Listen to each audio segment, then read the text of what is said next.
सोनम वांगचुक एक लद्दाख की आवाज है। वो लद्दाख का गांधी है। आज तक उसकी कोई भी एक्टिविटी उसके आंदोलन में ऐसी नजर नहीं आई कि वो देश के खिलाफ कहीं बोल रहा हो। अब इसके खिलाफ भी माहौल बना दिया गया कि विदेशी फंडिंग ले रहा है। किसान आंदोलन के ऊपर भी तोहमत लगाई गई कि खालिस्तानी लोगों की फंडिंग आ रही है। अब इसके ऊपर भी कह रहे विदेशी फंडिंग आ रही है। अरे मेरे भाई, फंडिंग आ रही है, ये आंदोलन लड़ रहा है तभी तो आ रही है ना। आप इनकी मांग मान लो। जब आंदोलन नहीं लड़ेगा तो कौन फंडिंग करेगा? और उनके लिए अगर कोई काम करे तो वो देशद्रोह कैसे हो गया भाई? देशद्रोही कैसे हो गया? इसलिए ये बहुत गलत करा है। सरकार को जल्दी उसको छोड़ देना चाहिए। बातचीत से रास्ते निकालो ना।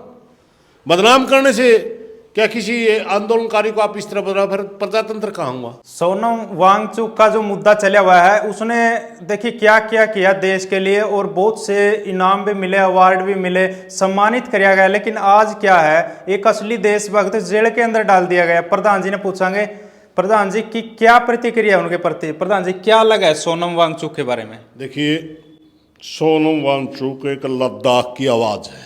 बिल्कुल, वो लद्दाख की या देश की आवाज है? लद्दाख की।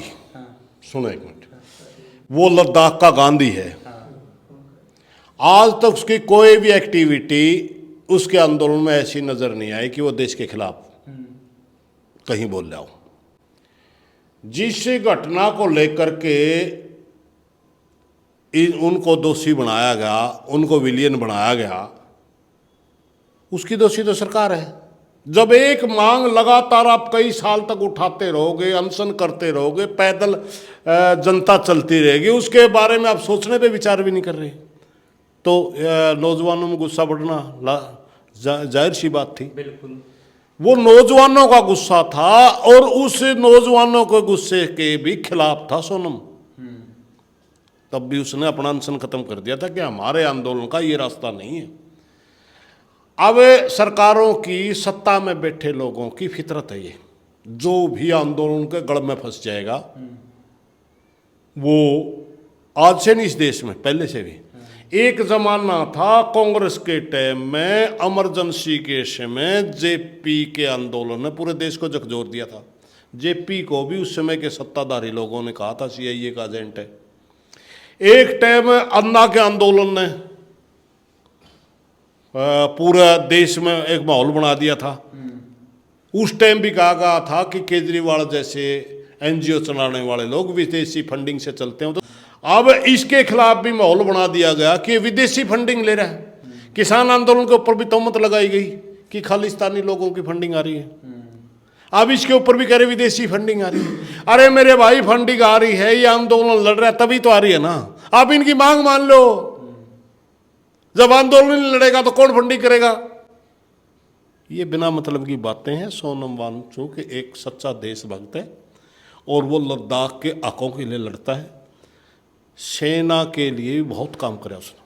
प्रधान जी क्या असली तो एक चीज तो क्लाइमेट बचाने के लिए उसने वो करा कि जो पूरी दुनिया के अंदर उसको जाना गया, ग्लेशियर बचाने के लिए, कि कोई नहीं बोल रहा था अगर दुनिया के अंदर ग्लेशियर नहीं रहेंगे गर्मी बढ़ जाएगी, और देश के दुनिया ग्लेशियर अगर पिघल गए तो पीने का पानी भी नहीं बचेगा। सारा का सारा ग्लेशियर का पानी समुद्र के खारे पानी में मिल जाएगा। इतना बड़ा क्रांतिकारी आदमी है पर्यावरण के लिए। सेना के लिए उसने इतना ऊंचे तापमान में रहने के लिए ऐसा टेंट बनाया जो सोलर ऊर्जा से गर्म होता है, जिसका ना खर्च ना धुआं और ना ही सेना ने ज़्यादा सर्दी सहन करनी पड़ती। 40-45 माइनस डिग्री में हमारे सैनिक वहाँ बैठे होते हैं। एक सैनिक ने मेरे को बताया था 3 महीने अगर कोई सैनिक बड़ी उम्र का, जिसकी उम्र 40 के बाद हो, अगर लेह लद्दाख में, लेह में ड्यूटी करके जाता है तो वहाँ नपुंसक तक भी होते हैं, आधे से ज़्यादा छोटे। इसलिए उनको नए जवानों को भेजा जाता है उधर, इतनी ज़्यादा सर्दी है। और उनके लिए अगर कोई काम करे तो वो देशद्रोह कैसे हो गया भाई? देशद्रोही कैसे हो गया? इसलिए ये बहुत गलत करा है। सरकार को जल्दी उसको छोड़ देना चाहिए, वरना पूरा देश उनके साथ खड़ा होगा। कहीं ना कोई आंदोलन खड़ा हो गया ना, फिर इस देश के गृह मंत्री को जवाब देना मुश्किल हो जाएगा। मतलब देश की असली हीरो की जगह जेल में ही है। लेकिन एक और प्रधान जी, एक मतलब वो इंटरव्यू में बोल रहा था कि मेरे शायद लोग जागरूक हो जाए मेरे जेल जाने के बाद, हो जाए जेल में जाने के बाद जागरूक हो, बाहर रहूं तो इतने जागरूक नहीं हो पाए। वो दुखी हो गए बातें बोल रहा था, क्योंकि लगातार आंदोलन लड़ रहे हैं। लद्दाख तो उसके साथ है पूरा, मगर पूरे भारत के अंदर बहुत कम लोग जानते थे कि लद्दाख के अंदर इतना लंबा आंदोलन भी चल रहा है। आज पूरे देश ने पता चल गया ना। आज पूरे देश ने मोदी सरकार की बेकायदगी का जो तानाशाही ये कर रहे, सबका नंगे हो गए ना ये लोग। इसलिए हमारी प्रार्थना है जल्दी ही उसको जेल से बाहर काटो, उसके बातचीत से रास्ते निकालो ना। बदनाम करने से क्या किसी आंदोलनकारी को आप इस तरह बदला, फिर प्रजातंत्र कहाँ हुआ?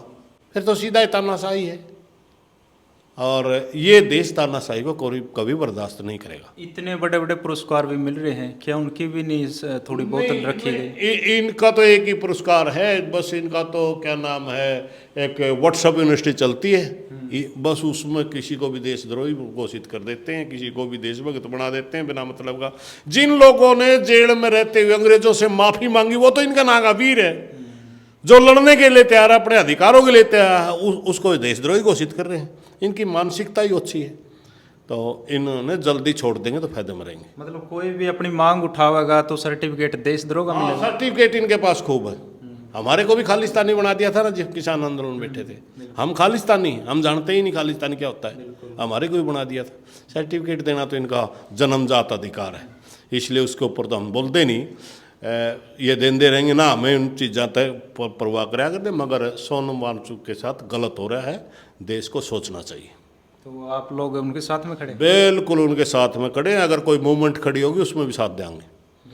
धन्यवाद जी।